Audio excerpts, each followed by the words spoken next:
जय श्री कृष्णा, जय गुरुदेव। गीता धाम गुरुकुल परिवार आप सभी का हार्दिक अभिनंदन स्वागत करता है और कक्षा 12 के सभी विद्यार्थियों को जय श्री कृष्णा, जय गुरुदेव। मैं Bajranglal Patlawat, history lecturer from to Gita Dham Gurukul. जैसा कि कल हम लोगों ने बात की थी सिंधु सभ्यता की, आज भी हम बात करेंगे इस टॉपिक पर, कुछ आगे चर्चा होगी। तो जैसे मैंने कल आप लोगों को बताया था कि कक्षा 12 के अंदर अभी वर्तमान में हमारा एक एनसीईआरटी का कोर्स लागू हुआ है।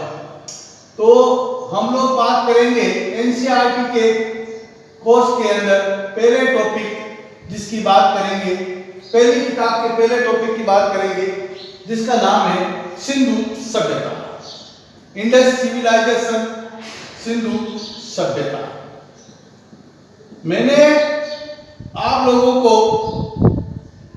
कल सिंधु सभ्यता के नामकरण की बात की थी, सभ्यता की डेफिनेशन की बात की थी, परिभाषा की बात की थी, और आज हम बात करेंगे कि सिंधु सभ्यता जो बनी थी, जो विकास इसका हुआ था, उत्पत्ति हुई थी, इसका क्या टाइम पीरियड था, क्या काल था, किस समय ये पनपी, कब ये समाप्त हो गई, कैसे हो गई, क्यों हो गई, इस सब के बारे में चर्चा करेंगे। जय श्री कृष्णा, जय गुरुदेव।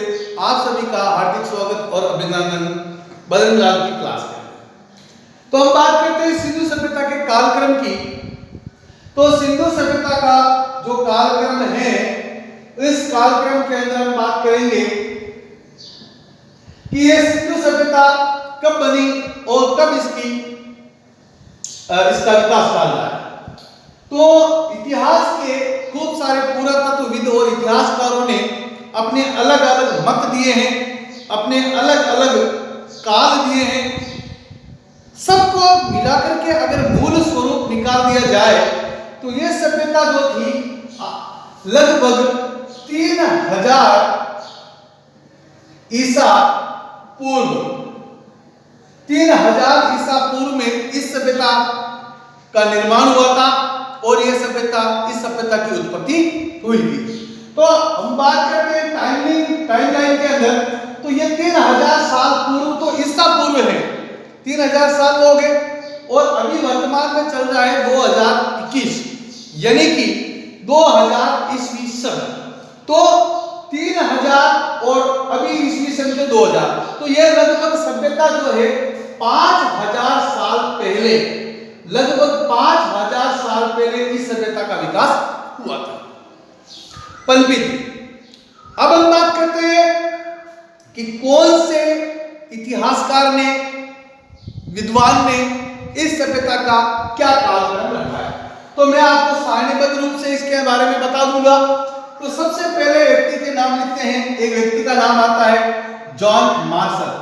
जॉन मार्शल भारतीय इतिहास के पुरातत्व इतिहास विभाग के डायरेक्टर भी रहे हैं, और इन्होंने जो इसका कालक्रम दिया है वो दिया है 3250 ईसा पूर्व से 2750 ईसा पूर्व, यानी कि 3250 ईस्वी पूर्व से लेकर के 2700 ईसा पूर्व तक इसका कालक्रम रखा गया है। अब हम बात करते हैं, एक आता है कार्बन 14 पद्धति, C14। इन्होंने इसका कालक्रम दिया है 2500 ईसा पूर्व से लगा करके 2500 ईसा पूर्व या BC से लगा करके 1800 ईसा पूर्व, यानी कि इन्होंने कार्बन, सिंधु सभ्यता से हम लोगों को जो तत्व प्राप्त हुए हैं, जीवाश्म प्राप्त हुए हैं, तो कार्बन 14 पद्धति के माध्यम से इन्होंने कालक्रम निर्धारित किया है C14 के माध्यम से 2500 से लगा करके 1800। इसके बाद में एक व्यक्ति आता है जिसका नाम है fair service. Fair service, fair service एक पुरातत्वविद है, अंग्रेज अधिकारी है, तो अंग्रेज है। इन्होंने इसका कालक्रम निर्धारित किया है 2000 ईसा पूर्व से लगाकर 1500 ईसा पूर्व, 1500 ईसा पूर्व। इसके बाद में आगे एक इतिहासकार हैं जिनका नाम है अर्नेस्ट मेके। अर्नेस्ट मेके, अर्नेस्ट मेके, अर्नेस्ट मेके ने सिंधु सभ्यता का कालक्रम निर्धारित किया था 2800 ईसा पूर्व से 2500 ईसा पूर्व। इसके बाद में एक व्यक्ति है जिनका नाम है माधो स्वरूप वत्स। माधो स्वरूप वत्स इतिहासकार हैं जिन्होंने इसका कालक्रम निर्धारित किया था 3500 से लगा करके 2700 ईसा पूर्व, 3500 से 2700 ईसा पूर्व। इसके बाद में एक इतिहासकार है व्हीलर, और जिन्होंने इसका कालक्रम निर्धारित किया है, व्हीलर ने इसका कालक्रम निर्धारित किया है 2500 ईसा पूर्व से लगा करके 2500 ईसा पूर्व से लगा करके 1500 ईसा पूर्व। यह इतिहासकार है जा एंड श्रीमाली। जा एंड श्रीमाली, जा एंड श्रीमाली महोदय ने इसका कालक्रम निर्धारित किया था 2800 ईसा पूर्व से लगा करके 1800 ईसा पूर्व। तो इन सभी आंकड़ों को अगर हम देखें तो जो इनमें सबसे ज्यादा सर्वमान्य मत रहा है वो मत रहा है आपके जॉन मार्शल का। इसके अलावा एनसीईआरटी ने भी इसका कालक्रम निर्धारित किया था। सॉरी, ये एनसीईआरटी का कालक्रम है, एनसीईआरटी ने 2500 से 1800 निर्धारित किया है। C14 कार्बन 14 पद्धति, C14 के अंदर 3350 से ईसा पूर्व से लगा करके 1750 ईसा पूर्व। तो ये कुछ कालक्रम निर्धारित किए हमारे इतिहासकारों ने कि सिंधु सभ्यता जो थी वो कितनी पुरानी थी, यानी कि सभी आंकड़ों को अगर निर्धारित कर दिया जाए तो ये लगभग 3000 ईसा साल ईसा पूर्व पुरानी थी।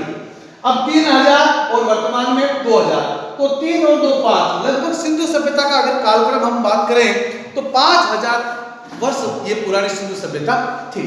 अब इसके बाद में मैं आप लोगों को बताता हूं कि सिंधु सभ्यता के अंदर जो व्यक्ति निवास करते थे वो कहां से आए थे, कौन थे और किस प्रकार से इन्होंने अपनी सभ्यता का निर्माण किया था।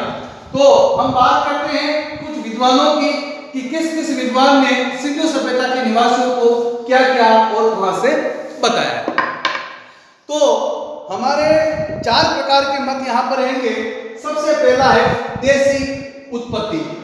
कुछ इतिहासकारों ने कहा था कि सिंधु सभ्यता के व्यक्ति भारत के थे, कुछ व्यक्तियों ने कहा नहीं ये विदेशी थे, विदेशी उत्पत्ति सिद्धांत, और कुछ व्यक्तियों ने इनको आर्य बताया था और कुछ व्यक्तियों ने इनको द्रविड़ बताया था। तो ये 4 प्रकार के सिंधु सभ्यता के उत्पत्ति के सिद्धांत के बारे में कि सिंधु सभ्यता के लोग क्या देशी थे, क्या विदेशी थे, क्या आर्य थे या द्रविड़ थे। तो सबसे पहले हम बात करते हैं देशी उत्पत्ति सिद्धांत की कि सिंधु सभ्यता के व्यक्ति जो थे वो भारत के थे, देशी थे, और ऐसा कहने वाले हमारे 2 इतिहासकार हैं जिनका नाम है डीपी अग्रवाल और रोमिला थापा। देशी उत्पत्ति सिद्धांत यानी कि सिंधु सभ्यता के व्यक्तियों को देशी बताने वाले कि भाई ये भारत के थे, उनमें एक लेडी इतिहासकार है जिनका नाम है रोमिला थापर, और दूसरे हैं आपके डीपी अग्रवाल। ये इतिहासकार हैं और इन्होंने कहा कि सिंधु सभ्यता के व्यक्ति जो थे वो भारत के थे, देशी थे। अब विदेशी उत्पत्ति सिद्धांत के कहने वाले 2 इतिहासकार हैं जिनमें सबसे पहले एक व्यक्ति अंग्रेजी इतिहासकार का नाम आता है चाइल्ड। चाइल्ड महोदय ने बताया कि सिंधु सभ्यता के व्यक्ति थे जो विदेशी थे, चाइल्ड, और चाइल्ड के साथ क्रेमर, और क्रेमर के साथ एक व्यक्ति आएंगे डी कोसामी। ये भारतीय इतिहासकार है डी कोसामी, क्रेमर और चाइल्ड। ये तीनों इतिहासकार ये कहते हैं कि सिंधु सभ्यता के जो व्यक्ति थे वो विदेशी थे। इसके बाद में वे विद्वान कौन थे जिन्होंने सिंधु सभ्यता के व्यक्तियों को आर्य बताया। तो सिंधु सभ्यता के व्यक्तियों को आर्य बताने वाले व्यक्ति थे, एक का नाम था रामचंद्र और दूसरे का नाम था लक्ष्मण स्वरूप वत्स। तो आर्य बताने वाले एक व्यक्ति थे रामचंद्र, इतिहासकार रामचंद्र, और दूसरे थे लक्ष्मण स्वरूप वत्स। इन्होंने ये बताया था कि आर्य सभ्यता के लोग जो थे वो सिंधु सभ्यता के जो लोग थे वो आर्य थे। रामचंद्र ने और लक्ष्मण, दो इतिहासकार हैं, इन्होंने बताया कि सिंधु सभ्यता के व्यक्ति जो थे वो आर्य थे। और अंत में बात करते हैं द्रविड़ जाति के लोग। एक व्यक्ति आते हैं जिनका नाम है राखलदास बैनर्जी। राखलदास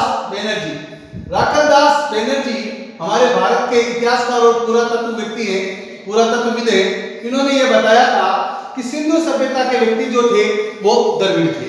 तो अभी मैं इस चीज को वापस दोबारा आप सबों के सामने दोहराना चाहता हूं कि सिंधु सभ्यता के व्यक्ति किस जाति से संबंधित थे, कहां से वो आए थे।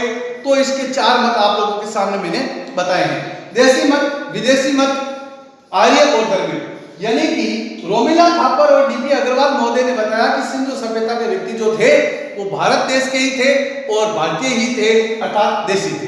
दूसरा, विदेशी उत्पत्ति का सिद्धांत, यानी कि चाइल्ड क्रेमर और डीडी कोसामी महोदय ने यह बताया है कि सिंधु सभ्यता के व्यक्ति विदेशी थे, विदेश से आए थे और हमारे भारत में आकर के इन्होंने सिंधु सभ्यता का निर्माण किया, सिंधु संस्कृति का निर्माण किया था।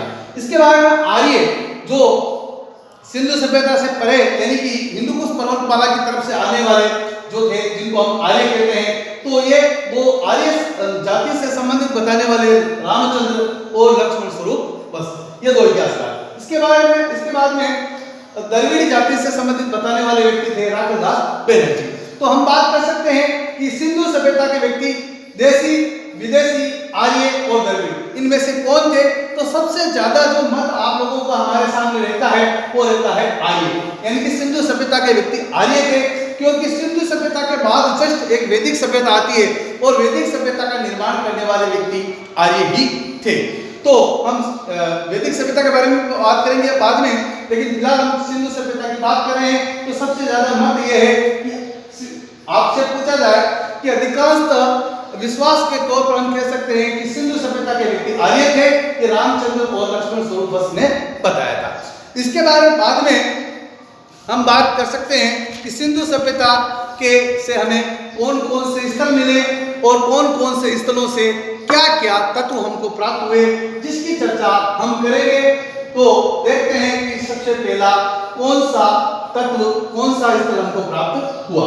छोटी सी कहानी के माध्यम से मैं आप लोगों को बता दूं कि सिंधु सभ्यता जो हम लोगों को प्राप्त हुई है वो एक छोटे सा एक कहानी के माध्यम से मैं आपको बता दूं। हुआ यह था कि 1853 के अंदर 1853 के अंदर भारत में एक बहुत बड़ा आविष्कार हुआ था, चमत्कार हुआ था। और वो आविष्कार और चमत्कार था भारत में रेल का विकास, मुंबई से थाना के बीच में।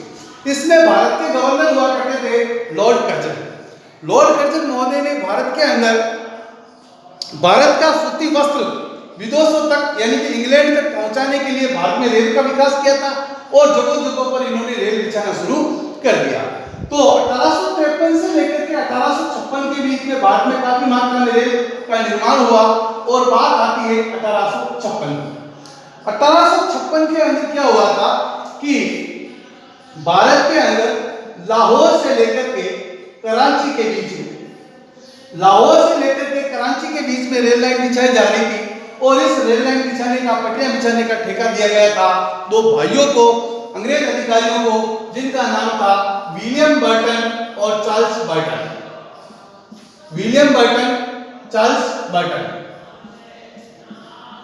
तो ये दोनों भाई रेल की पटरियां का ठेका ले रखा था और लाहौर से लेकर के कराची के बीच में रेल लाइन बिछाई जा रही थी। इस समय की बात कर सकते हैं कि इसमें भारत और पाकिस्तान एक ही था, उनके बीच में किसी प्रकार का बंटवारा नहीं था, भारत पाकिस्तान एक ही था, भारत में ही पाकिस्तान सम्मिलित था। तो लाहौर से कराची के बीच में रेल लाइन बिछाई जा रही थी। तभी भारत के उत्तर पश्चिमी हिस्से के अंदर लाहौर और कराची के बीच में एक स्थल पर खुदाई हो रही थी और इस स्थल की खुदाई का नेतृत्व कर रहे थे, रेल लाइन बिछाई जा रही थी। तभी यहाँ पर जो है एक स्थल है जिसका नाम है हड़प्पा नामक स्थल पर खुदाई हो रही थी और अचानक वहां से कुछ ईंटें निकलना प्रारंभ हो गई। तो इस बात की जानकारी तत्कालीन भारत के गवर्नर हुआ करते थे जॉन व्हीलन को दी गई कि साहब यहाँ ईंटें निकल रही है, तो इसका मतलब यहाँ कहीं कहीं कोई बड़ी जो है नगर यहाँ पर नीचे दबा हुआ है। तो व्हीलन महोदय के नेतृत्व में यहाँ पर खुदाई की गई और व्हीलन जो अंग्रेज अधिकारी थे, भारतीय पुरातत्व विभाग के निर्देशक थे और उनके साथ हमारे भारतीय पुरातत्वविद थे जिनका नाम था दयाराम साहनी भारतीय पुरातत्वविद जो थे, इन्होंने सन 1921 के अंदर वर्तमान पाकिस्तान के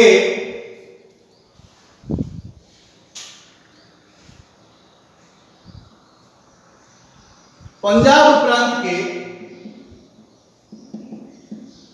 रावी नदी के बाएं तट पर लरकाना जिले मोंटगोमरी जिला। देखिए, एक सबसे पहले हमने बात की थी नामकरण के अंदर भी कि सिंधु सभ्यता को हड़प्पा सभ्यता भी कहा जाता है। क्यों कहा जाता है कि सिंधु सभ्यता में सबसे पहला जो खोजा गया स्थल था जिसका नाम था हड़प्पा, और इस हड़प्पा की खुदाई करवाने वाले थे दयाराम साहनी।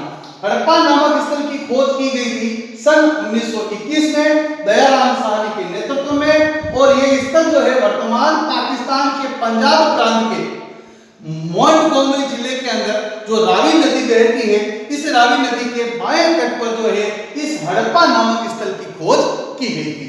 तो आपको ये पूछ लिया जाता है कि वर्तमान में हड़प्पा कहां पर है, तो आपको बताना है पाकिस्तान प्रांत के अंदर जो पाकिस्तान के पंजाब के अंदर जो प्रांत है, पाकिस्तान में जो पंजाब प्रांत है जिसके अंदर मोंटगोमरी जिला है, जिसे वर्तमान में नाम दिया गया है शहनाबाद वर्तमान में इसका नाम है। तो ये स्थल जो है आपके मोंटगोमरी कहा जाता है। और ऋग्वेद काल में भी इसका नाम जो इसकी चर्चा करेंगे कि इसको हड़प्पा को ऋग्वेद काल में क्या कहा जाता है, तो मैं आपको आगे बताऊंगा। फिलहाल मैं आपको बताता हूँ कि दयाराम साहनी ने 1921 के अंदर हड़प्पा की खोज की थी। ये कहां पर है? पाकिस्तान के पंजाब प्रांत के अंदर रावी नदी के बाएं तट पर स्थित ये स्थल है। अब हम बात करते हैं कि इस स्थल से हमको क्या क्या वस्तुएं प्राप्त हुई, कौन कौन सी चीजें हमको प्राप्त यहाँ से हुई है। तो सबसे पहले हम बात करते हैं कि सिंधु सभ्यता में हम लोगों को जितने भी स्थल मिले हैं, चाहे वो बनावली हो, चाहे धोलावीरा हो, सुरकोटड़ा हो, रंगपुर हो, रोजदी हो, कालीबंगा हो, सब के सब जहां से हम लोगों को हमें ये मिलता है कि नगर जो था वो दो भागों में विभाजित था, यानी कि एक दुर्ग स्थल और एक ग्रामीण स्थल। तो अधिकांश स्थल हम लोगों को जो मिले हैं वो दो टीलों के रूप में मिले हैं, और ये दोनों टीलों जो है प्रकोष्ठ से गिरे हुए हैं। जो पूर्वी टीला है वो ग्रामीण नगरीय अवस्था टीला कहलाता था, और जो पश्चिमी टीला था वो दुर्ग टीला था। तो हमें सिंधु सभ्यता के हड़प्पा में भी दो टीले मिले हैं, पश्चिमी टीला जिसे दुर्ग टीला कहा जाता है, और पूर्वी टीला जो नगरीय टीला कहा जाता है, जिसमें नगर के सामान्य जन निवास करते थे। अब एक तो चीज ये हो गई कि हमें दो टीले मिले थे, और जॉन मार्शल ने इस पश्चिमी टीले को माउंट एबी का नाम दिया था। ये भी आप लोगों को थोड़ा ध्यान रखना है। इसके बाद हम बात करते हैं कि सबसे हड़प्पा स्थल का सबसे बड़ी चीज हम लोगों को क्या मिली, तो हमें यहाँ से अन्न भंडार मिले हैं। जो दुर्ग टीला था, इस दुर्ग टीले के अंदर बड़े बड़े दो अन्न भंडार मिले हैं, और दो अन्न भंडार मतलब 6-6 की कतार में थे, यानी कि 6 इस तरफ थे और 6 इस तरफ थे, यानी कि टोटल 12 अन्न भंडार हमको यहाँ से मिले हैं। तो हम कह सकते हैं कि वो व्यक्ति जो थे वो राजस्व अनाज के रूप में वसूल करते थे, और इस अनाज का जो भंडारण वो करते थे, तो ताकि आपातकाल में सामान्य जन की वो सहायता कर सके। इसके बारे में हम बात आगे करते हैं कि अन्न भंडार और टीले के अलावा भी हमको यहाँ से एक कांसे का दर्पण मिला है। कांसे का दर्पण, तांबे की इक्का गाड़ी, घोड़ा गाड़ी जिसको हम लोग कहते हैं, कांसे का दर्पण, तांबे की इक्का गाड़ी, अन्न भंडार, और इसी के साथ हमको कब्रिस्तान मिले हैं, और इस कब्रिस्तान को R37 के नाम से जाना जाता है। हड़प्पा में मिले कब्रिस्तान या कंकाल जो जहां पड़े थे, कब्रिस्तान थे, उन कंकालों को, कब्रिस्तानों को R37 के नाम से संबोधित किया जाता है। और इसके अलावा भी और एक कब्रिस्तान मिला है जिसको H कब्रिस्तान के नाम से जाना जाता है। और साथ ही हड़प्पा जो था, यहां से हमें सर्वाधिक, देखिए आप लोगों से अगर पूछा जाए कि सर्वाधिक लेख युक्त मोहरें, सर्वाधिक मोहरें और सर्वाधिक लेख युक्त मोहरें दोनों चीजें अलग अलग है। तो सर्वाधिक मोहरें तो मिली है हमको मोहनजोदड़ो से, और सर्वाधिक लेख युक्त मोहरें जो हमें हमको मिली है वो मिली है हड़प्पा से। सर्वाधिक लेख युक्त मोहरें मिली है हड़प्पा से। और एक हड़प्पा से एक मूर्ति मिली है, और वो मूर्ति है माता देवी की मूर्ति, जिसके गर्भ से एक पौधा निकल रहा है। और ऐसा मानते हैं कि वो सिंधु सभ्यता के लोग जो थे, हड़प्पा के लोग थे, इस माता देवी को जो है आपके उर्वरा देवी या भूमि की देवी या कृषि की देवी के रूप में इसकी पूजा करते थे। तो एक स्त्री की मूर्ति जिसके गर्भ से पौधा निकल रहा है, ठीक है ना भाई। इसके अलावा भी हम लोगों को एक नटराज की मूर्ति प्राप्त हुई है जो चूने पत्थर की है यहाँ से, और लिंग की पूजा के सर्वाधिक प्रमाण और हमको यहाँ से मिलते हैं। लिंग पूजा के प्रमाण यानी किसी भगवान शिव की पूजा के प्रमाण। भगवान शिव की मूर्ति यहाँ से नहीं मिलेगी, भगवान शिव की एक मूर्ति मिलेगी, वो मोहनजोदड़ो से मिलेगी। हम आगे बात करेंगे। तो हमने आज एक स्थल के बारे में पढ़ा है, हड़प्पा स्थल। और हड़प्पा स्थल जो है वर्तमान पाकिस्तान पंजाब के मोंटगोमरी जिले में रावी नदी के बाएं तट पर स्थित है, जिसकी खोज 1921 के अंदर दयाराम साहनी ने की थी। यहाँ से हमें एक दो नगर टीले मिले हैं, 2 टीले मिले हैं। पश्चिमी टीला जो दुर्ग टीला था, पूर्वी टीला नगर टीला था, और दोनों परकोटे से गिरे हुए थे। इसके बाद में हमको हड़प्पा से अन्न भंडार मिला है जो 266 की कतार में है। इसके अलावा कांसे का दर्पण, तांबे की इक्का घड़ी, R37 कब्रिस्तान, H कब्रिस्तान, सर्वाधिक लेख युक्त मोहरें, लिंग पूजा के प्रमाण, और स्त्री के गर्भ से निकलता हुआ पौधे की मूर्ति। ये कुछ अवशेष सामग्रियां हमको हड़प्पा से मिली है, जिसके बारे में मैंने आपको बताया।